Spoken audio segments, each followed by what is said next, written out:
Hello aspirants, welcome to Exia IS Academy. So আজি আমাৰ যি ডেইলি নিউজ পেপাৰ এনালাইসিস আছে তাৰে ভিতৰত আমি ইম্পৰ্টেন্ট আৰ্টিকেল কেইটামান আমি ইয়াত লৈ আহিছো আৰু সেইগিটাৰ বিষয়ে আমি ডিসকাস কৰিম। সো তাৰ আগতে আমি আপোনালোকক জনাই থওঁ যে আমাৰ Exia IS Academy APSC আৰু UPSC ৰিলেটেড কেইটামান কোৰ্স আমাৰ বৰ্তমান চলি আছে। সেইগিটা হৈছে এটা হৈছে ফাউন্ডেশনাল কোৰ্স আৰু এটা মেইন APSC মেইনছৰ ক্ৰ্যাশ কোৰ্স এটাও চলি আছে। সো যেটো ফাউন্ডেশনাল কোৰ্স আছে সেই কোৰ্সটো ললে যিসকল এসপাইৰেন্টস আছে তেওঁলোক বেছি লাভান্বিত হ'ব বুলি আমি ভাবো আৰু সেই কাৰণে আমি কৈছো তাৰ কাৰণে যদি যিকোনো যদি মেইনছৰ ক্ৰ্যাশ কোৰ্সও বিচাৰে তেন্তেও আপোনালোকে ল'ব পাৰিব। তাৰ কাৰণে এই যেটো নাম্বাৰ দিয়া হৈছে নাম্বাৰটোত কন্টাক্ট কৰিলে আপোনালোকে এই কোৰ্সটো পাৰচেজ কৰিব পাৰিব। সো আমি আজি ইম্পৰ্টেন্ট যিকিটা আমাৰ আৰ্টিকেল আছে সেইগিটাৰ ভিতৰত আমি ফাৰ্স্ট যেটো আৰ্টিকেল আছে হেতু আমি চাই লওঁ যে বিহাৰ লেজিসলেটিভ এসেম্বলি যিখন এতিয়া হ'বলৈ হৈছে সেইখনৰ কাৰণে এটা ফ্ৰেছ ইলেক্টৰেল ৰোলৰ কথা কোৱা হৈছে। starting with Bihar fresh electoral roll মানে এখন fresh electoral roller যাতে এই বিহাৰ legislative assembly হয় তাৰ কাৰণে কোৱা হৈছে আৰু ইয়াৰ আন্ডাৰত এই fresh যি electoral roll সেই electoral roll কিয় বিচৰা হৈছে তাৰ বিষয়ে যদি আমি চাওঁ তেতিয়া আমি দেখিম যে ইলেক্টৰেল যেটো ৰোল আমি প্ৰথম চাই লওঁ যে ইলেক্টৰেল ৰোলটো কি হয়। ইলেক্টৰেল যেটো ৰোল হেতু ইলেকশন কমিশন অফ ইণ্ডিয়াৰ আন্ডাৰত সেইখিনি ইলেকশন কমিশন অফ ইণ্ডিয়াই আৰ্টিকেল 324 আন্ডাৰত সেই ইলেক্টৰেল ৰোল জাৰি কৰে আৰু লগতে ৰিপ্ৰেজেন্টেশন অফ দি পিপল এক্ট 1950 সেই যিখন এক্ট আছে এই এক্টখনে ইলেক্টৰেল যেটো ৰোল আছে তাৰ প্ৰিপাৰেচন ৰিভিজন আৰু মেইনটেনেন্সৰ কথা কয় আৰু সেকশন কিমান সেকশন 21 টু 24 ৰ ভিতৰত মেনশন কৰা হৈছে।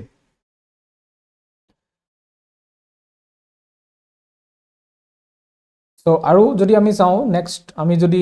চাই লওঁ যে structure of eligibility the 3 age base category ইয়াতে আমি যদি চাওঁ তেতিয়া আমি দেখিম যে তিনটা এজ বেস ক্যাটাগৰি কি আছিল যে যিসকলৰ 1987 ৰ আগতে বৰ্ন হৈছিল বা জন্ম হৈছিল তেওঁলোকক অকল নিজৰ ডেট অফ বাৰ্থটো বিচৰা হৈছিল ডকুমেন্ট হিচাপে আৰু 87 ৰ পৰা 1 জুলাই 1987 ৰ পৰা 2 ডিসেম্বৰ 2004 লৈকে যিসকলৰ জন্ম হৈছিল তেওঁলোকক আইডাৰ পেৰেন্টছৰ ডেট অফ বাৰ্থ বিচৰা হৈছিল আৰু 2 ডিসেম্বৰ 2004 পাছত যিসকল জন্ম হৈছিল তেওঁলোকৰ বোথ পেৰেন্টছৰ ডেট অফ বাৰ্থ ইয়াত বিচৰা হৈছিল। সো মেইনলি এই বস্তুটো কিয় আনিব লগা হৈছিল সো এটো আমি চাই লওঁ যে আপকামিং বিহাৰ ইলেকশন এটো অলৰেডি কৈছোই ইয়াত মেইনলি কি হৈছে যে ৰাইজ ইন ইলিগেল ইমিগ্ৰেশন যেটো হৈছে সেই ইলিগেল ইমিগ্ৰেশনৰ কাৰণে এই বস্তুটো আনিবলৈ বিচৰা হৈছে যে ইলেক্টৰেল ৰোলত কিছুমান ৰিফৰ্ম আনিবলৈ বিচৰা হৈছে যাতে যিসকল মানে ইলিগেল ইমিগ্ৰেন্টস আছে সেই সকলক যাতে প্ৰতিহত কৰিব পাৰি তাৰ কাৰণে স্পেশালি কোপৰা ইলিগেল ইমিগ্ৰেন্টস সকল আমি দেখিবলৈ পাওঁ বাংলাদেশ আৰু নেপালৰ পৰা particularly in bordering states like Assam Bihar and West Bengal. So সেই কাৰণে এই ষ্টেপটো বিহাৰৰ যি লেজিসলেটিভ এসেম্বলি তাত ল'বলৈ বিচৰা হৈছে যাতে এটা ফ্ৰেছ ইলেক্টৰেল ৰোল পাতি পেলাই এই যেটো ইলিগেল ইমিগ্ৰেন্টছৰ যেটো ভোটিং হেতু যাতে কমাব পাৰি তাৰ কাৰণে ব্যৱস্থা গ্ৰহণ কৰিবলৈ বিচৰা হৈছে। এটা আমি চাওঁ যে mains perspective as well as prelims পাৰ্সপেক্টিভৰ পৰা আমাৰ কি ইম্পৰ্টেন্ট হয় গভৰ্নেন্স ইথিক্স আৰু ফেডাৰেল ডাইমেনশন কি থাকিব পাৰে এই আৰ্টিকেলটোৰ লগত ৰিলেটেড হেতু আমি চাই লওঁ যে ইয়াতে আমি ক'ব পাৰো যে purity of Rolls and voters inclusion. So যি একচুয়ালি যেটো ডেমোক্ৰেটিক আমাৰ প্ৰিন্সিপল আছে ডেমোক্ৰেটিক প্ৰিন্সিপলটো এটা ফ্ৰেছ আৰু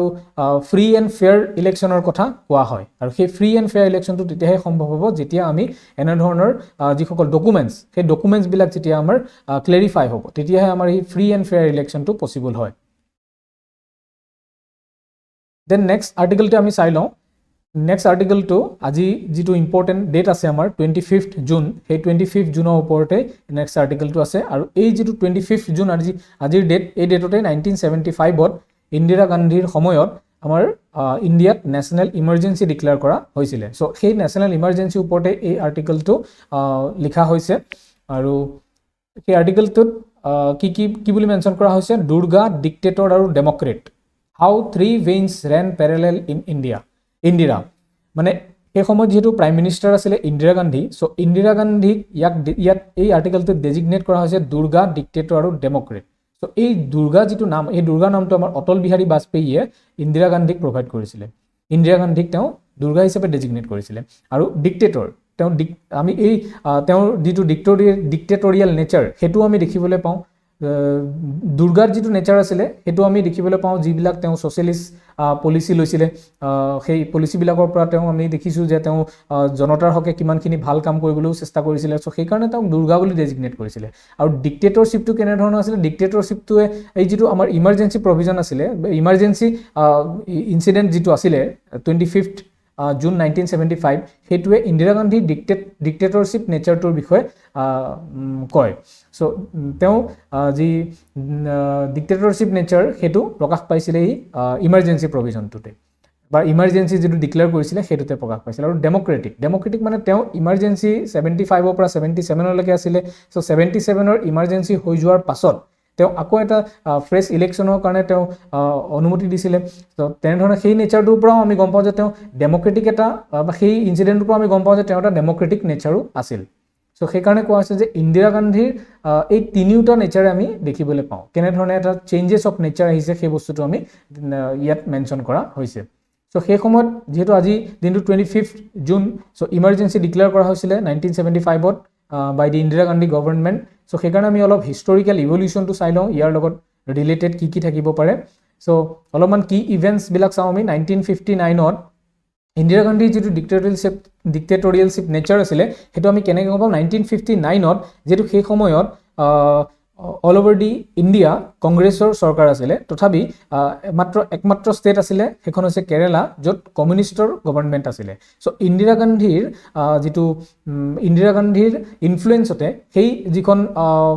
কেৰেলাত থকা কমিউনিষ্ট গভৰ্ণমেণ্ট সেইখনক ডিছমিছ কৰা হৈছিলে সেই সময়ত চ' সেইটোও এটা তেওঁ যিটো মানে ডেমক্ৰেটিক প্ৰচেছ তাৰ ওপৰত এটা মানে ইনক্লাইনেশ্যন বা এটা অৰ্ডাৰ আহিছিলে বুলি কোৱা ধৰা হয় দেন 71ৰ সময়ত যিখন আমাৰ ভাৰত আৰু পাকিস্তানৰ মাজত যিখন ৱাৰ হৈছিলে যাৰ ফলত মেইনলি ইষ্ট পাকিস্তানৰ ফৰ্মেশ্যন হৈছিলে বাংলাদেশৰ ফৰ্মেশ্যন হৈছিলে সেই যিটো বাংলাদেশৰ ফৰ্মেশ্যন তাত ইন্দিৰা গান্ধী এটা ইম্পৰ্টেণ্ট ৰোল প্লে কৰিছিলে আৰু সেইকাৰণে অটল বিহাৰী বাজপেয়ীয়ে তেখেতক দুৰ্গা বুলি তেওঁক ডেজিগনেট কৰিছিলে চ' এইটো আমি 1971ৰ ইনচিডেণ্ট দেন 73ত যিটো আছিলে য়ম কিপুৰ ৱাৰ এইটো ইজৰাইল আৰু পেলেষ্টাইনৰ লগত ৰিলেটেড সেই মানে ৱাৰখনতো কি হৈছিলে এটা ইকনমিক ক্ৰাইচিছ আমি দেখিবলৈ পাইছিলোঁ লগতে অইল শ্বক আৰু ইনফ্লেশ্যন এইবিলাকো আমি দেখিছিলোঁ আৰু তাৰ ফলত কি হৈছিলে এটা পাব্লিক এজিটেশ্যন হৈছিলে যিবিলাক আপোনালোকৰ নৱনিৰ্মাণ ইন গুজৰাট JP মুভমেণ্ট চ' এইবিলাক আমি দেখিবলৈ পাইছিলোঁ পাব্লিক এজিটেশ্যন এটা দেন 1975ত এলাহাবাদ হাইকোৰ্টে যিটো ইলেকশ্যন হৈছিলে সেই ইলেকশ্যনটোক ইনভেলিড বুলি ডিক্লেয়াৰ কৰিছিলে কিয়নো ইন্দিৰা গান্ধীয়ে এই যিটো ইলেকশ্যন আছিলে সেই ইলেকশ্যনটোত মাল প্ৰেক্টিচেছ কৰা বুলি অভিযোগ আনিছিলে ইন্দিৰা গান্ধীৰ এগেইনষ্টত যিজন উঠিছিলে সেই জনে ৰাজনাৰায়ণ আছিলে তেখেতৰ নাম তেখেতে সেই বস্তুটো এলাহাবাদ হাইকোৰ্টত কেছ কৰিছিল আৰু কেছ কৰাৰ কাৰণে ইয়াত এই যিটো ইলেকশ্যন আছিলে সেই ইলেকশ্যনটোত মাল প্ৰেক্টিচ হৈছিল বুলি পেলাই তেওঁ এলাহাবাদ হাইকোৰ্টত কেছ কৰিছিল আৰু তাৰ ফলত এলাহাবাদ হাইকোৰ্টে মানে সেই যিটো ইলেকশ্যন আছিলে সেইটোক ইনভেলিড ডিক্লেয়াৰ কৰিছিলে দেন 1977ত কি হৈছিলে যে এনাউন্সেছ election despite advice to continuous autocratic rule restores democratic process and suffer defeat so এই 77টো এটা নতুনকৈ কি হ'ল যিটো ইলেকশ্যন যিহেতু নতুনকৈ এটা ডেমক্ৰেটিক প্ৰচেছত আকৌ মানে ইলেকশ্যন হৈছিলে আৰু তাৰ ফলত যিটো ডেমক্ৰেটিক প্ৰচেছ সেইটো ৰিষ্ট'ৰ হৈছিলে তো ইয়াৰ আমি আণ্ডাৰ যিখিনি হিষ্টৰিকেল ইভলিউশ্যনছ আছে আৰু লগতে জুডিচিয়েল কণ্টেক্সট যিবিলাক আছে সেইবিলাকো আমি অকণমান চাওঁ যে আমি অলৰেডি কৈছোঁ জুন 25 জুন 1975 এইটো ইমাৰ্জেঞ্চি ডিক্লেয়াৰ কৰা হৈছিলে আণ্ডাৰ আৰ্টিকেল 352 বাই ইন্দিৰা গান্ধী চ' আৰ্টিকেল 352ৱে ইমাৰ্জেঞ্চি প্ৰভিজনৰ বিষয়ে কয় সেইটো আমাৰ আমি মন কৰি থোৱাটো উচিত দেন কেনেধৰণে সেই সময়ত মিছা যিখন এক্ট আছিলে maintenance of internal security act এইখনৰ আণ্ডাৰত যিসকল অপজিশ্যন ইম্পৰ্টেণ্ট লিডাৰ্ছ আছিলে লাইক জয়প্ৰকাশ নাৰায়ণ দেন অটল বিহাৰী বাজপেয়ী এইসকলক কেনেধৰণে ডিটেইন কৰা হৈছিলে সেই বিষয়ে ইয়াত মেনশ্যন কৰা হৈছে তাৰপিছতে যিটো ADM জবলপুৰ কেছ সেই ADM জবলপুৰ কেছৰ বিষয়ে আমি অকণমান চাব লাগিব যে সুপ্ৰিম কোৰ্টে সেই সময়ত কি কৈছিলে যেটো মানে হিবিস কৰ্পাছ ডিউৰিং ইমাৰ্জেন্সিৰ সময়ত যি আমাৰ ৰাইটস থাকিব নেচাৰেল ৰাইটস সেই ৰাইটস বিলাকৰ যি ৰাইটস বিলাকৰ ডিনাইলৰ কথা সুপ্ৰিম কোৰ্টে কৈছিলে সেই সময়ত যে ইমাৰ্জেন্সি প্ৰভিজনৰ সময়ত সেই যি সমূহ নেচাৰেল ৰাইটস থাকিব সেই সমূহৰো ভায়োলেশন হ'ব পাৰে সেই বস্তুটো কৈছিলে মানে সুপ্ৰিম জুডিচিয়াৰীকো আলটিমেটলি সেই সময়ত যি আমাৰ গভৰ্ণমেণ্ট আছিলে সেই গভৰ্ণমেণ্টৰ ইনফ্লুৱেঞ্চ আহি গৈছিলে ওভাৰ জুডিচিয়াৰী সেই বস্তুটো আমি ইয়াত আমি উল্লেখ কৰা দেখিবলৈ পাইছো দেন আমি অলপমান আৰু চাই লওঁ যে সেই সময়ত এজন জাষ্টিস আছিলে তেওঁৰ নাম আছিলে জাষ্টিস খান্না সেই জাষ্টিস খান্নাই এই যেটো জুডিচিয়াৰীৰ ওপৰত যেটো এক্সিকিউটিভৰ বা জুডিচিয়াৰীৰ ওপৰত যি গভৰ্ণমেণ্টৰ যি প্ৰেছাৰ সেই প্ৰেছাৰটোৰ পৰা তেওঁ আঁতৰি আহি পেলাই তেওঁ কৈছিলে তেওঁ মানে এই তাৰ বিৰুদ্ধে তেওঁ মাত মাতিছিলে আৰু সেই কাৰণে তেওঁ ফাইনালি কি হৈছিলে তেওঁ ৰিজাইনো কৰিছিলে আৰু লগতে তেওঁ যেটো চিফ জাষ্টিস হ'বলে তেওঁ যেটো চিফ জাষ্টিস নেক্সট চিফ জাষ্টিসৰ কাৰণে তেওঁ যেটো চান্সেছ আছিলে হেতু তেওঁ নাইকিয়া হৈ গৈছিলে সো তেওঁ ইয়াৰ পৰা আমি গম পাই যে জুডিচিয়াৰীৰ যেটো ইম্পৰ্টেন্স বা ইন্ডিপেন্ডেন্সি সেই ইন্ডিপেন্ডেন্সি ৰক্ষা কৰিবৰ কাৰণে জাষ্টিস খান্নাৰ দৰে মানুহে যথেষ্ট চেষ্টা কৰিছিলে দেন সেই সময়ত আৰু আমি এটো অলৰেডি কৈছো ৰাজনাৰায়ণ ডিফিটেড বাই ইন্দিৰা গান্ধী ৰায়বেলিৰ পৰা তেওঁলোকে কন্টেষ্ট কৰিছিলে আৰু তেওঁই মিস যেটো মাল ফাংশনিং হৈছে বুলি পেলাই তেওঁ এলাহাবাদ হাইকোৰ্টত কেছ কৰিছিলে তাৰ ফলতেই এলাহাবাদ হাইকোৰ্টে সেই যেটো আমাৰ ইলেকশন হৈছিলে হেতু ইনভ্যালিড বুলি ডিক্লেয়াৰ কৰিছিলে সো সেইখিনি আমাৰ মেনশন কৰা আছে আমি এইখিনি অলপমান ওভাৰভিউ এটা আমি চাই লোৱাটো আমাৰ কাৰণে ইম্পৰ্টেন্ট হ'ব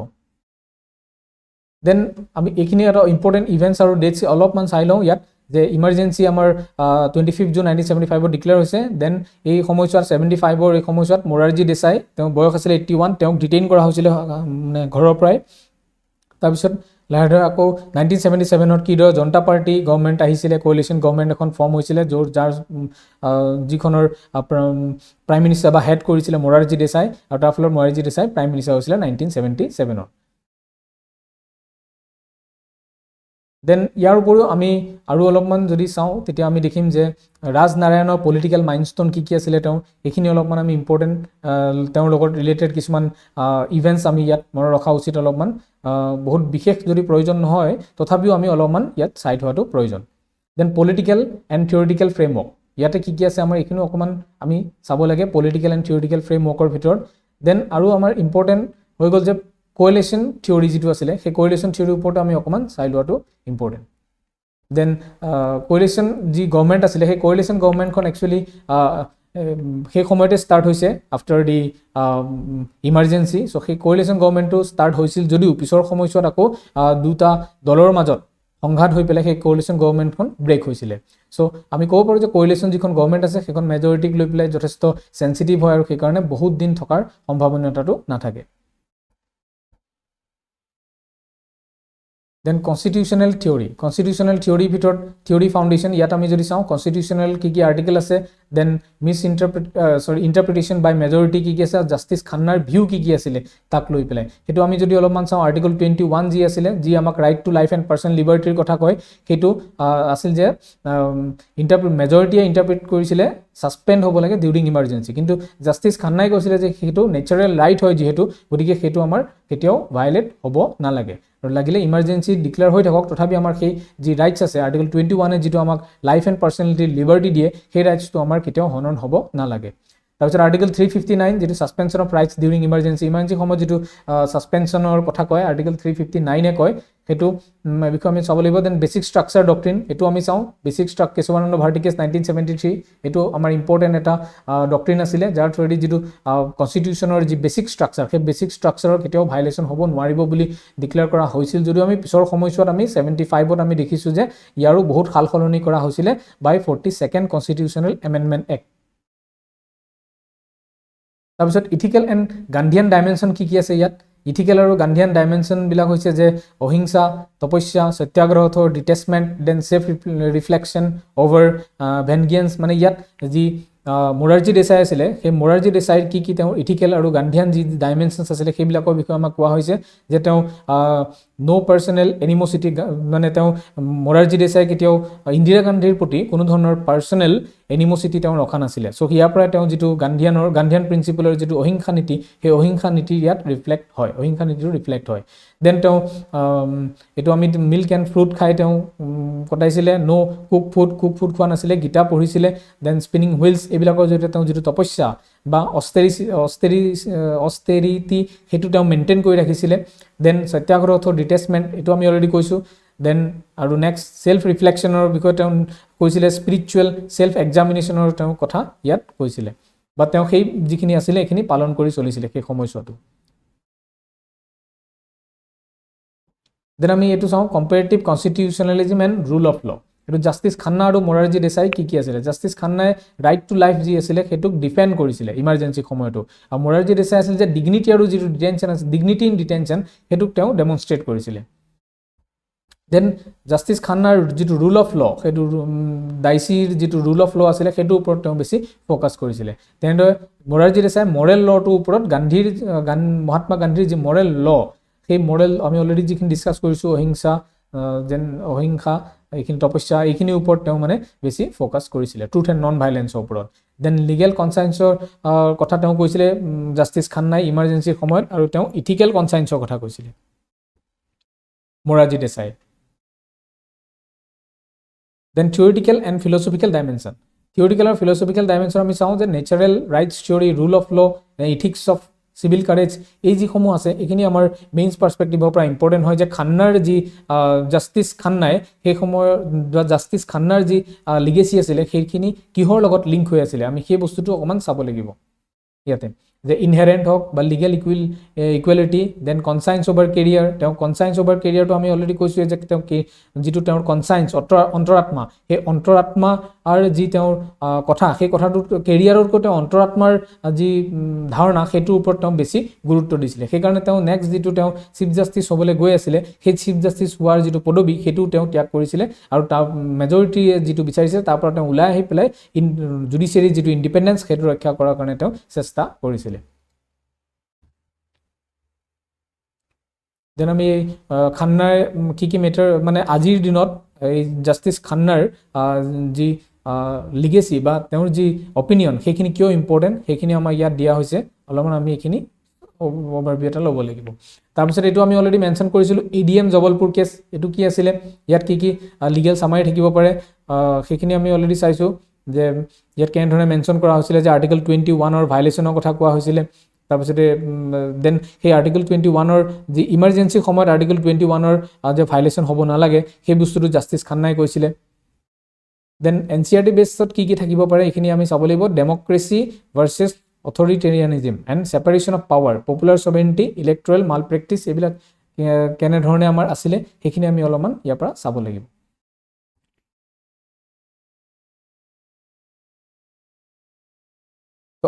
আসাম স্পেচিফিক ডাইমেনশ্যন ইয়াত কি থাকিব পাৰে সেইটো আমি চাই লওঁ যে অসমতো সেই সময়ত আসাম মুভমেণ্ট হৈছিলে 1979ৰ পৰা 85 লৈ সেইটো এটা directly influence by political centralisation of the emergency period আছিলে তাৰপিছতে তাৰ পিছতে আমাৰ কি হৈছিলে জনতা পাৰ্টিৰ এখন চৰকাৰ গঠন হৈছিলে অসমতো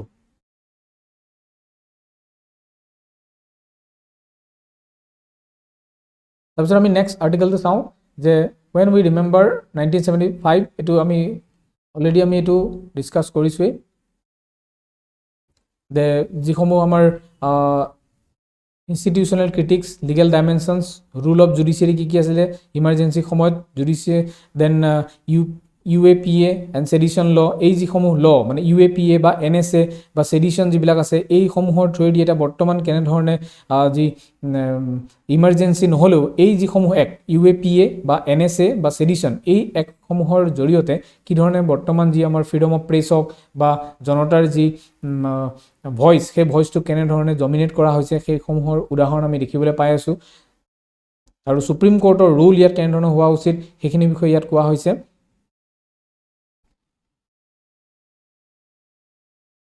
then key concepts for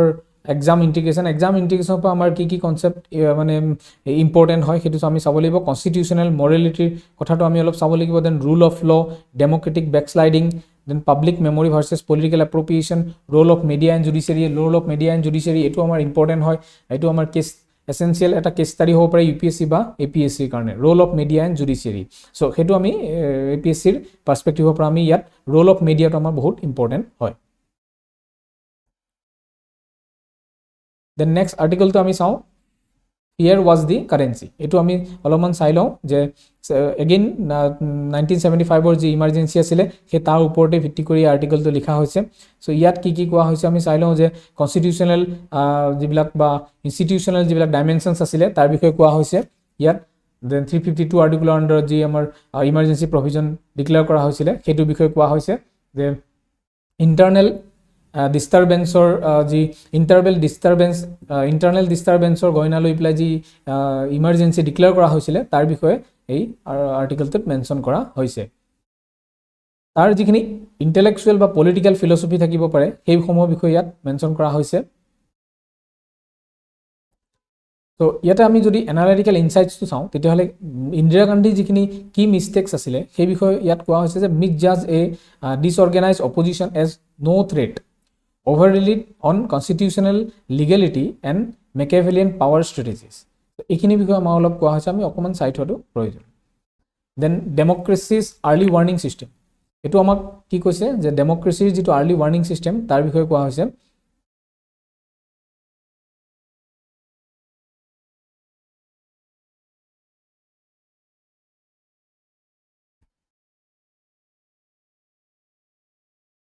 তো এইটো আৰ্টিকুলৰ আমি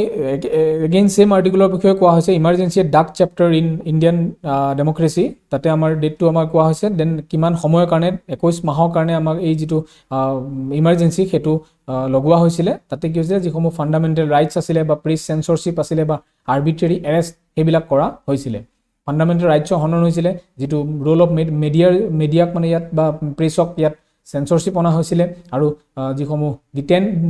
ডিটেইন কৰা হৈছিলে যিসকল অপজিশ্যন লিডাৰ্ছ আছিলে বা এৰেষ্ট কৰা হৈছিলে তেখেতসকলক এৰেষ্ট কৰি জেইলত দিয়া হৈছিলে। লগতে যি 42nd এমেণ্ডমেণ্ট আছিলে সেই 42nd এমেণ্ডমেণ্টৰ থ্ৰুৱেদি যিটো জুডিচিয়াৰীৰ যিটো ইণ্ডিপেণ্ডেঞ্চি সেইটো কাৰ্টেইল কৰা হৈছিলে, আৰু লগতে এক্সিকিউটিভ পাৱাৰটো ইয়াত ষ্ট্ৰেংথেন কৰা হৈছিলে। এক্সিকিউটিভ পাৱাৰটো বঢ়াই দি জুডিচিয়াৰীৰ যিটো ইণ্ডিপেণ্ডেঞ্চি সেইটোক কাৰ্টেইল কৰা হৈছিলে। আৰু ইয়াৰ ফলত কি হৈছিলে যে ৰেজিষ্টেঞ্চ এণ্ড পাব্লিক মবিলাইজেশ্যন, তাৰ ফলত কেনেধৰণে ইয়াক ৰেজিষ্ট কৰা হৈছিলে বা পাব্লিক মবিলাইজেশ্যন কেনেকুৱা আছিলে। ষ্টুডেণ্ট মুভমেণ্ট ষ্টাৰ্ট হৈছিলে গুজৰাট, বিহাৰ এইসমূহ জেগাত। তাৰপিছত এটা মেচিভ চিভিল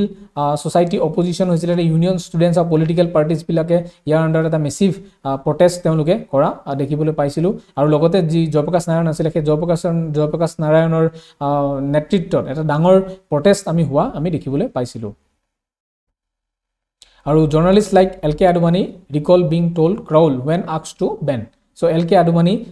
যিসকল LK আদৱানী আছিলে বা লালু প্ৰসাদ যাদৱো আছিলে সেই সময়ত, এইসকলে এটা ইম্পৰ্টেণ্ট ৰোল প্লে কৰা আমি দেখিবলৈ পাইছিলোঁ। তাৰপিছত আমি নেক্সট আৰ্টিকলটো চাই লওঁ যে ইয়াত এগেইন যি আমাৰ জাষ্টিছ HR খান্না আছিলে তেখেতৰ বিষয়ে এই আৰ্টিকলটোত মেনশ্যন কৰা হৈছিলে যে তেখেতে কেনেধৰণে এটা ইম্পৰ্টেণ্ট ৰোল প্লে কৰিছিলে এগেইনষ্ট দি ইমাৰ্জেঞ্চিৰ বিৰুদ্ধে তেওঁ কেনেধৰণে মাত মাতিছিলে, তাৰ যিটো সেই মানে জুডিচিয়াৰীৰ যিটো প্ৰচেছ সেই প্ৰচেছটোৰ বিৰুদ্ধে গৈ পেলাই গভৰ্ণমেণ্টে সেই সময়ত কেনেধৰণে আমাৰ এই নেশ্যনেল ইমাৰ্জেঞ্চিটো আনিছিলে সেই তাৰ বিৰুদ্ধে তেওঁ কৈছিলে। লগতে আৰ্টিকল 21ৰ যিটো right to life and personal লিবাৰ্টিৰ যিটো হনন বা ছাছপেনশ্যন সেইটোৰ বিষয়ে তেওঁ কৈছিলে যে no' state has the power to deprive a person of life or liberty without the authority of the law, সেই বস্তুটো তেওঁ মেনশ্যন কৰিছিলে। মানে আৰ্টিকল 21ৰ ভাইলেশ্যন হোৱাটো তেওঁ সহজভাৱে ল'ব পৰা নাছিল। চ' এইটোৱে কি ৰিফ্লেক্ট কৰে, এইটোৱে কৰে যে where fear is justice cannot be, য'ত ভয় থাকিব ত'ত জাষ্টিছ কেতিয়াও পাব নোৱাৰে, সেই বস্তুটো তেওঁ কৈছিলে বা সেই বস্তুটোৱে ইয়াত ৰিফ্লেক্ট কৰে। এই আৰ্টিকল বা এই যিটো ষ্টেটমেণ্ট আছিলে সেইটো ৰিফ্লেক্ট কৰে।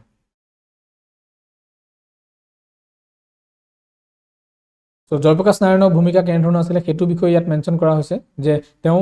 যি সম্পূৰ্ণ ক্ৰান্তি বা টোটেল ৰিভলিউশ্যন, সেই টোটেল ৰিভলিউশ্যন বা সম্পূৰ্ণ ক্ৰান্তি আনিছিলে, য'ত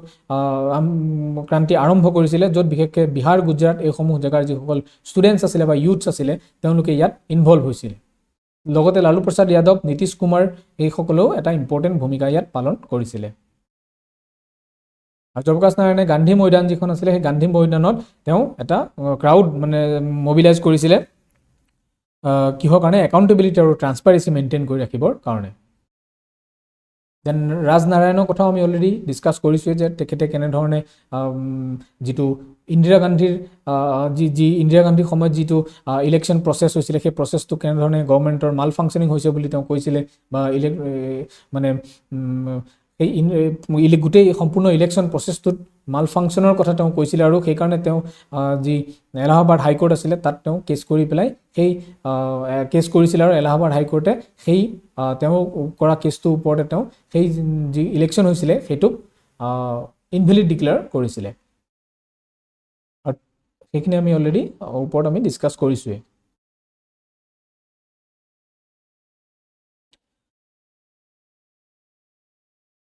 তো ইয়াৰ উপৰিও আমাৰ আৰু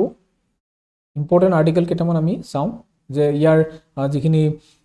ক্ৰিটিকেল পাৰ্সপেক্টিভ যে প্ৰ'জ আৰু কনছ কি আছিলে পিছত আপহোল্ডিং নাম principle should give India moral high ground globally আৰু কনছবিলাক কি আছিলে ক্ৰিটিকেল পাৰ্সপেক্টিভৰ প্ৰ'জ এণ্ড কনছবিলাক আমি চাই লওঁ এইখিনি আমাৰ ইয়াত দিয়া হৈছে আপোনালোকে অকণমান এইখিনি পঢ়ি চাব কিয়নো ইম্পৰ্টেণ্ট হয় এইখিনি বিশেষকৈ মেইনছ পাৰ্সপেক্টিভৰ পৰা তাৰপিছত নেক্সট আৰ্টিকেলটো আছে যে কুল ডাউন টেম্পাৰ্ছ মানে যিটো আমাৰ এই আৰ্টিকেলটো বিশেষকৈ related to climate change so' climate চেঞ্জৰ ওপৰত এই আৰ্টিকেলটো বিশেষকৈ বেছড হয় আৰু ইয়াতে কোৱা হৈছে যে লাহে লাহে আমাৰ যিটো ক্লাইমেটৰ যিটো চেঞ্জেছ কেনেকৈ আহিছে আৰু টেম্পাৰেচাৰটো কেনেকৈ বাঢ়ি গৈছে ফৰ এক্সাম্পল আমাৰ লাষ্ট যিটো ইয়েৰ আছিলে 2024 সেইটো আছিলে হটেষ্ট ইয়েৰ আছিলে হটেষ্ট ইয়েৰ বুলি ডিক্লেয়াৰ কৰা হৈছিলে চ' কেনেধৰণে আমাৰ টেম্পাৰেচাৰবিলাক বাঢ়িছে আৰু টেম্পাৰেচাৰ বঢ়াৰ ফলত কি আমাৰ ইফেক্ট হৈছে সেইখিনি আমাক ইয়াত কোৱা হৈছে হিষ্টৰিকেল ইভলিউশ্যন কেনেধৰণৰ হৈছে ট্ৰেডিশ্যনেলি কেনেকৈ আছিলে টাৰ্ণিং পইণ্টটো কি হ'ল দেন ৰিচেণ্ট চেঞ্জেছবিলাক কি আহিছে সেইখিনি আমি অলপমান ইয়াত চাব লাগিব তাৰ লগতে ইয়াত আমি যদি চাওঁ যে কি আমাৰ থিয়ৰিটিকেল ফ্ৰেমৱৰ্ক কি আছে international conceptual Paris climate agreement বা এইসমূহৰ বিষয়ে আমি অকণমান ইয়াত চাব লাগিব দেন এনভাইৰনমেণ্টেল ভালনাৰেবিলিটি থিয়ৰি কি হয় সেইখিনি আমি অকণমান চাব লাগিব then urban political ecology urban এৰিয়াজবিলাকত কেনেধৰণৰ চেঞ্জেছ আহিছে ইক'লজিত সেইখিনি আমি চাব লাগিব লগতে যিটো ছাষ্টেইনেবল ডেভেলপমেণ্ট গ'ল আছে সেই ছাষ্টেইনেবল ডেভেলপমেণ্ট গ'লৰ লগত এই আৰ্টিকেলটো কেনেধৰণে লিংক হৈ আছে ফৰ এক্সাম্পল ছাষ্টেইনেবল ডেভেলপমেণ্ট গ'ল 3 য'ত মেনশ্যন কৰা হৈছে গুড হেল্থ এণ্ড ৱেলবিং ইয়াৰ লগতো লিংক হৈ আছে এইটো লগতে SDG গ'ল 11 ছাষ্টেইনেবল চিটিজ এণ্ড কমিউনিটিজ এইটো এটা মানে SDG গ'লৰ লগত এই আৰ্টিকেলটো ৰিলেট হৈ আছে then climate action sustainable development goal 13 এইটো এটা ইম্পৰ্টেণ্ট দেন এই যিটো টেম্পাৰেচাৰ ইনক্ৰিজ হোৱা প্ৰচেছ তাত মানে কেনেধৰণৰ ইমিডিয়েট ইণ্টাৰভেনশ্যনছ কি আছে আৰু লগতে মিডিয়াম টাৰ্ম প্লেনিং কি হয় আৰু লং টাৰ্ম ৰেজিলিয়েঞ্চ কি হয় এইখিনি আমি অকণমান চাব লাগিব ফৰ এক্সাম্পল আমাৰ যদি ইমিডিয়েট ইণ্টাৰভেনশ্যনছবিলাক চাওঁ তেতিয়া আমি district specific HAP using granular data এইটো গ্ৰেনুলাৰ ডাটা এইটো আমি অলপমান চাব লাগে দেন যিখিনি মিডিয়াম টাৰ্ম প্লেনিং যেনেকৈ urban cooling master plans under smart cities and AMRUT 2.0 সেইখিনি আমি অকণমান জানিব লাগিব দেন লং টাৰ্ম ৰেজিলিয়েঞ্চৰ ভিতৰত যিটো বিল্ডিং কোডছ আছে then nature based solution then climate literacy এইবিলাকৰ বিষয়ে ইয়াত কোৱা হৈছিলে আৰ্টিকেলটোত দেন এগেইন এই আৰ্টিকেলটো নেক্সট আৰ্টিকেলটো আমাৰ এই যিটো ইন্দিৰা গান্ধীৰ সময়ত যি আমাৰ ইমাৰ্জেঞ্চি ডিক্লেয়াৰ হৈছে ইমাৰ্জেঞ্চি পিৰিয়ড 1975 to 77 ইয়াতে আমাৰ সেই বিষয়ে মেনশ্যন কৰা হৈছে এলাহাবাদ হাইকোৰ্টৰ যিটো জাজমেণ্ট আছিলে সেইটো আমি অলৰেডি মেনশ্যন কৰিছোঁৱেই দেন ইয়াৰ উপৰিও যিটো population control as a national obsession population কণ্ট্ৰলৰ বিষয়ে আমাক যি ধৰণৰ এইটো ইছ্যু সেই সময়ত ৰাইজ হৈছিলে সেইটো বিষয়ে কোৱা হৈছে আৰু তাৰ উপৰিও India had adopted family planning as early as 1952 ইণ্ডিয়াই যিটো ফেমিলি প্লেনিং সেইটো এডপ্ট কৰি লৈছিলে আৰু ফাৰ্ষ্ট কাণ্ট্ৰি টু ডু চ' সেইটো আমি অলৰেডি ইয়াত এই আৰ্টিকেলটোত আমাৰ মেনশ্যন কৰা হৈছে ইয়াতে এই আৰ্টিকেলৰ লগত ইণ্টাৰনেশ্যনেল ডাইমেনশ্যনছ কি আছে বা থিয়ৰিটিকেল ইনচাইটছ কি সেইখিনি আমি চাব লাগিব হিউমেন ৰাইটছ পাৰ্সপেক্টিভৰ পৰা আমাৰ কি ইম্পৰ্টেণ্ট হয় for example United Nations International Covenant on Civil and Political Rights এইটো আমি চাব লাগিব দেন আৰ্টিকেল 7, 9 আৰু 17 অফ ICCPR ভাইলেশ্যন কেনেধৰণে হৈছে সেইখিনি আমি ইয়াত মেনশ্যন কৰা হৈছে আৰ্টিকেলটোত আৰু লগতে আমি এইখিনি অলপমান অভাৰভিউ এটা আমি চাই থোৱাটো আমাৰ প্ৰয়োজন আৰু ইয়াত লিগেল এণ্ড কনষ্টিটিউচনেল এনালাইচিছ কি হয় আৰ্টিকল 21 যিটো আছে সেইটোৰ ছাছপেনশ্যনৰ যিটো কথা কোৱা হৈছে ইমাৰ্জেঞ্চিৰ সময়ত সেইটো এটা দেন ADM জবলপুৰ কেছ সেইটো আমি আৰ্লিয়াৰ যি আমাৰ আৰ্টিকলছ আছিলে সেই তাত আমি মেনশ্যন কৰিছোঁৱেই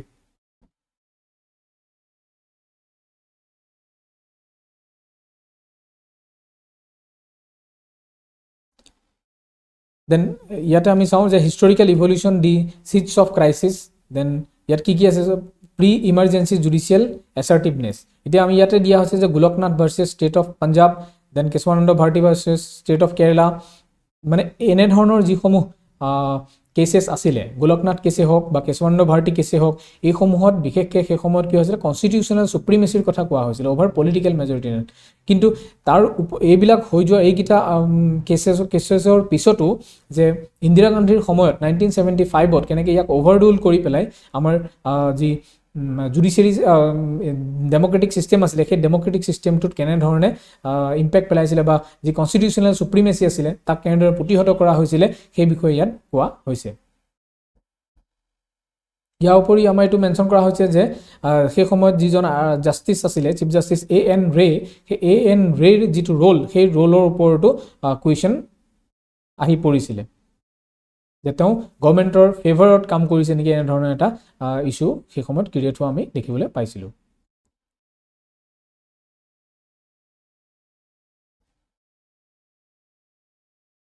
দেন এইখিনি আমাৰ অলৰেডি কোৱা হৈছে ইমাৰ্জেঞ্চি এণ্ড জুডিচিয়াৰী ইনষ্টিটিউচনেল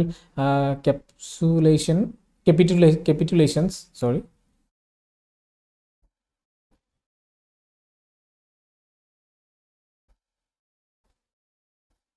তো নেক্সট আৰ্টিকলটো চাওঁ যে যিটো what nuclear power vision needs for take off এইটো আমাৰ ইম্পৰ্টেণ্ট হয় এটা যে ইয়াত কি হিষ্টৰিকেল ইভলিউশ্যনছ থাকিব পাৰে আৰ্লি ভিজন কি হয় দেন পোষ্ট 2008 চিভিল নিউক্লিয়াৰ ডিল মেইনলি আৰ্টিকেলটো চিভিল নিউক্লিয়াৰ ডিলৰ ওপৰতে হয় নিউক্লিয়াৰ ডিল তাৰ ওপৰতে ইণ্ডিয়া আৰু US মাজত কি ধৰণৰ এগ্ৰিমেণ্টছ হৈছিলে সেইখিনি আমি চাব লাগিব নিউক্লিয়াৰ ট্ৰেডৰ ওপৰত ইণ্টাৰনেশ্যনেল নিউক্লিয়াৰ ট্ৰেড সেইখিনি আমি অকণমান ইয়াত এই আৰ্টিকেলটোত আমি পঢ়ি চালে আমাৰ এক্সামৰ ফালৰ পাৰ্চপেক্টিভৰ পৰা ইম্পৰ্টেণ্ট হ'ব চ' আমি অলপমান এটা অভাৰভিউ আমি এই আৰ্টিকেলটোৰ পৰা আমি লৈ থ'ব লাগিব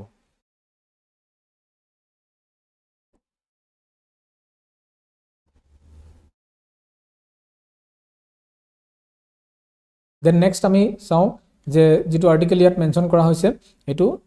technique to make CAR T cell in vivo' could transform cancer care so' যিটো কেঞ্চাৰ কেয়াৰ আছে বা কেঞ্চাৰ ট্ৰিটমেণ্টৰ কাৰণে এই যিটো এটা কেঞ্চাৰৰ কাৰণে যিটো ট্ৰিটমেণ্ট সেইটো এটা মেনশ্যন কৰা হৈছে এটা কাৰ টি চেল ট্ৰিটমেণ্ট এই কাৰ টি চেল ট্ৰিটমেণ্ট যিহেতু কেঞ্চাৰৰ ট্ৰিটমেণ্টৰ কাৰণে কেইটামান ইম্পৰ্টেণ্ট আমি দেখিবলৈ পাওঁ যিসমূহ আমাৰ থেৰাপিজ আছে ফৰ এক্সাম্পল কেম'থেৰাপি হওক ৰেডিঅ'থেৰাপি হওক বা তাৰ উপৰিও যিটো আয়ুৰ্বেদিকৰো কেঞ্চাৰ ট্ৰিটমেণ্ট আমি দেখিবলৈ পাওঁ তাৰ উপৰিও এই যিটো কাৰ টি চেল আছে সেইটো এটা নতুন আমাৰ থেৰাপি হয় কিন্তু যথেষ্ট এক্সপেঞ্চিভ হয় সেইকাৰণে এক্সপেঞ্চিভ হোৱাৰ কাৰণে যিসকল কমন পিপুল সেই কমন পিপুলে সেই যিটো কাৰ টি চেল থেৰাপি সেইটো ল'বৰ কাৰণে সক্ষম নহয় চ' ই বেচিকেলি কি কৰে ই যিবিলাক হেল্ডি চেলছ আছে সেইবিলাকক আৰু অধিক হেল্ডি কৰে আৰু বেড চেলবিলাককে নাশ কৰে আৰু সেই থ্ৰু জেনেটিক ইঞ্জিনিয়াৰিং বা জিন এডিটিং টেকনিক ইয়াৰ লগত আমি ইনভলভ হৈ থকা আমি দেখিবলৈ পাওঁ চ' এইসমূহৰ জৰিয়তে যিহেতু এইটো যথেষ্ট এক্সপেঞ্চিভ হয় সেইকাৰণে এই ট্ৰিটমেণ্টটো জেনেৰেলি কমন পিপুলৰ কাৰণে সম্ভৱপৰ নহয় চ' তাৰ কাৰণে যি গভৰ্ণমেণ্ট আছে গভৰ্ণমেণ্টে কিছুমান ইনিচিয়েটিভ এই ক্ষেত্ৰত লোৱাটো উচিত যাতে যিবিলাক আমাৰ হস্পিটেলছ আছে গভৰ্ণমেণ্ট হস্পিটেলছ আছে সেইসমূহত যাতে উপলব্ধ হয় কম খৰচতে তাৰ কাৰণে গভৰ্ণমেণ্টে ইনিচিয়েটিভ লোৱাটো প্ৰয়োজন আৰু সেই বিষয়ে এই আৰ্টিকেলটোত মেনশ্যন কৰা হৈছে চ' ইয়াতে দিছে এডভান্টেজেছ অভাৰ কনভেনশ্যনেল কাৰ টি চেল থেৰাপি চ' কি এডভান্টেজেছ আছে সেইখিনি ইয়াত কোৱা হৈছে দেন এপ্লিকেশ্যনছ বিয়ণ্ড কেঞ্চাৰ এইখিনি আমাক দিয়া হৈছে যে এপ্লিকেশ্যনছ বিয়ণ্ড কেঞ্চাৰ কি আছে এইখিনি আমি অলপমান চাই থোৱাটো অলপ অভাৰভিউ এটা লৈ থোৱাটো আমাৰ ভাল দেন আমি নেক্সট এটা চাওঁ যে নেক্সট আমাৰ ইম্পৰ্টেণ্ট যিটো আৰ্টিকেল হয় সেইটো আমি চাই লওঁ ইয়াতে দিয়া হৈছে the need for gender equity in urban bureaucracy so' urban বিউৰ'ক্ৰেচিত যি জেণ্ডাৰ ইকুইটি সেই জেণ্ডাৰ ইকুইটিৰ বিষয়ে এই আৰ্টিকলটোত কোৱা হৈছে চ' ইয়াতে আমি যদি আমি হিষ্টৰিকেল ইভলিউশ্যনটো চাওঁ তেতিয়া আমি দেখিম যে কেনেধৰণে 1992 স্পেচিয়েলি আমি এইটো চাওঁ যে 1992 73rd আৰু 74th কনষ্টিটিউচনেল এমেণ্ডমেণ্ট অহাৰ পাছত কেনেধৰণে যি 73rd আৰু 74th যি 33% ৰিজাৰ্ভেশ্যন ওমেনৰ 33% ৰিজাৰ্ভেশ্যনৰ কথা কৈছিলে সেইটো ভালদৰে ইমপ্লিমেণ্টেশ্যন হোৱা আমি দেখিবলৈ পাইছোঁ আৰু বৰ্তমান সময়ত এৰাউণ্ড 45%লৈকে আমি যিটো ওমেন ৰিপ্ৰেজেণ্টেটিভ সেই ওমেন লোকেল বডিজবিলাকত আৰু দেখিবলৈ আমি পাওঁ কিন্তু এই আৰ্টিকলটোত মেনশ্যন কৰা হৈছে বিশেষকৈ ওমেন ৰিপ্ৰেজেণ্টেটিভ নহয় আৰ্বান বিউৰ'ক্ৰেচিত ওমেনৰ ৰিপ্ৰেজেণ্টেটিভ মানে বিউৰ'ক্ৰেচিত ওমেনৰ ইনভলভমেণ্ট সেইটো বিষয়ে ইয়াত কোৱা হৈছে চ' এই আৰ্টিকলটো ওমেন এম্পাৱাৰমেণ্টৰ লগতো আমি ৰিলেট কৰিব পাৰোঁ তাত আমাৰ কোৱা হৈছে 2010ত কেৰালা তামিলনাডু দিল্লী ইয়াত মানে জেণ্ডাৰ চেনচিটিভ প্লেনিং ফ্ৰেমৱৰ্ক এটা এডপ্ট কৰা হৈছিলে কিন্তু ইয়াৰ ডিপ ইনষ্টিটিউচনেলাইজেশ্যন ইয়াত হোৱা নাছিল দেন আমি বিউৰ'ক্ৰেটিক পেৰিটি লেগছ বিহাইণ্ড এইটো 2020ত আমাৰ এইটো মেনশ্যন কৰা হৈছিলে চ' এইটো আমি চাব পাৰোঁ ইয়াৰ পৰা চ' নেক্সট আমি আৰু অলপ চাই লওঁ যে ইয়াৰ এপ্লিকেশ্যনছ কি থাকিব পাৰে ইণ্টাৰনেশ্যনেল থিয়ৰিজবিলাকত এপ্লিকেশ্যন অফ ইণ্টাৰনেশ্যনেল থিয়ৰিজ সেইটো legal feminism structural functionalism then capability approach এইখিনি আমি চাব লাগিব অলপমান অভাৰভিউ এটা ল'লে আমি হৈ যাব ইয়াত দেন আমি নেক্সট আৰ্টিকল যিটো আছে সেইটো চাই লওঁ যে মণিপুৰত যি আমাৰ AFSPA arm force special power act implement মানে তাত লাগি আছে সেই আপস্পাৰ বিষয়ে আমাৰ ইয়াত কোৱা হৈছে ইয়াৰ যিখিনি হিষ্টৰিকেল বা ইথনিক বেকগ্ৰাউণ্ড কি হয় মণিপুৰৰ যিটো ভাইলেঞ্চ সেইটো মেইনলি আমি দেখিবলৈ পাওঁ দুটা কমিউনিটিৰ মাজতে হৈছে এটা মেইটে আৰু এটা হৈছে কুকি জো কমিউনিটি আৰু কুকি জো কমিউনিটি যিটো আছে সেইটোৱে যিটো ট্ৰাইবেল ষ্টেটাছ সেই ট্ৰাইবেল ষ্টেটাছটো ডিক্লেয়াৰ কৰাৰ কাৰণেই যিসকল মেইটে আছিলে সেই মেইটেসকলে তাৰ এগেইনষ্ট কৰা আমি দেখিবলৈ পাইছিলোঁ তাৰ ফলতেই এটা ভাইলেঞ্চ তাত ক্ৰিয়েট হৈছিলে যাৰ ফলত আজি তাত প্ৰেচিডেণ্ট ৰুল লাগি আছে কিছু কিছু জেগাত আৰু লগতে যি AFSPA arm force special power act so' arm force special power এক্টৰ নিচিনা ডেৰগেটৰী এখন এক্টটো তাত কি হৈছে লগাবলগীয়া অৱস্থা বা পৰিস্থিতিৰ সৃষ্টি হৈছে চ' তাৰ কাৰণে এই আৰ্টিকলটোত মেনশ্যন কৰা হৈছে যে ইয়াক এই এনেধৰণৰ যি আৰ্ম ফ'ৰ্চ স্পেচিয়েল পাৱাৰ এক্টৰ নিচিনা ডেৰগেটৰী লজ সেই লজে বা এক্টে মানে কেনেধৰণে ইয়াক এই মণিপুৰৰ ভাইলেঞ্চ যিটো আছে সেইটোৰ চলিউশ্যন আনিব পাৰে সেই বিষয়ে প্ৰশ্ন উত্থাপন কৰা হৈছে বিশেষকৈ যিটো গভৰ্ণমেণ্টে তাৰ জেগাত arm force special power actor ঠাইত যিধৰণে এটা মীমাংসা কৰি পেলাই যাতে সেই তেওঁলোকৰ যিসমূহ প্ৰব্লেম মেইটে হওক বা কুকি হওক তেওঁলোকৰ যিখিনি ডিমাণ্ডছ বা প্ৰব্লেমছ সেইবিলাক তেওঁলোকে ডেম'ক্ৰেটিক ৱেত যাতে তেওঁলোকে চলিউশ্যন আনিব পাৰে তাৰ কাৰণে এই আৰ্টিকলটোত মেনশ্যন কৰা হৈছে